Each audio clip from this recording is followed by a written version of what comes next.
मगध राज्य का उत्कर्ष। मगध के सबसे प्राचीन वंश के संस्थापक बृहद्रथ था। इसकी राजधानी गिरिब्रज राजगृह थी। जरासंध बृहद्रथ का पुत्र था। हर्यक वंश के संस्थापक बिंबिसार मगध की गद्दी पर 544 ईसा पूर्व बौद्ध ग्रंथों के अनुसार में बैठा था। वो बौद्ध धर्मों का अनुयायी था। बिंबिसार ने ब्रह्मदत्त को हराकर अंग राज्य को मगध में मिला लिया। बिंबिसार ने राजगृह का निर्माण कर उसे अपनी राजधानी बनाया। बिंबिसार ने मगध पर करीब 52 वर्षों तक शासन किया। महात्मा बुद्ध की सेवा में बिंबिसार ने राजवैद्य जीवक को भेजा। अवंती के राजा प्रद्योत जब पांडु रोग से ग्रसित थे, उस समय भी बिंबिसार ने जीवक को उनकी सेवा सुश्रूषा के लिए भेजा था।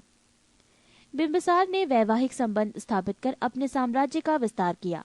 इसने कौशल नरेश प्रसेनजित की बहन महाकौशला से, वैशाली के चेटक की पुत्री चेलना से तथा मद्र देश आधुनिक पंजाब की राजकुमारी क्षेमा से शादी की।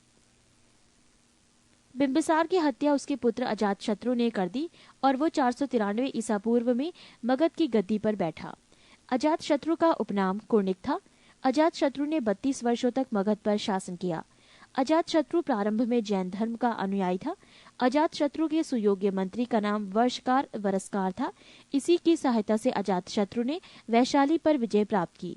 अजातशत्रु की हत्या उसके पुत्र उदयन ने 461 ईसा पूर्व में कर दी और वो मगध की गद्दी पर बैठा। उदयन ने पाटलिग्राम की स्थापना की। उदयन भी जैन धर्म का अनुयायी था। हर्यक वंश का अंतिम राजा उदयन का पुत्र नागदशक था। नागदशक को उसके अमात्य शिशुनाग ने 412 ईस्वी में अपदस्थ करके मगध पर शिशुनाग वंश की स्थापना की।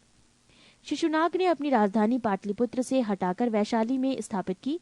शिशुनाग का उत्तराधिकारी कलाशोक पुनः राजधानी को पाटलिपुत्र ले गया। शिशुनाग वंश का अंतिम राजा नंदीवर्धन था। नंद वंश का संस्थापक महापदम नंद था। नंद वंश का अंतिम शासक घनानंद था। ये सिकंदर का समकालीन था। इसे चंद्रगुप्त मौर्य ने युद्ध में पराजित किया और मगध पर एक नए वंश मौर्य वंश की स्थापना की।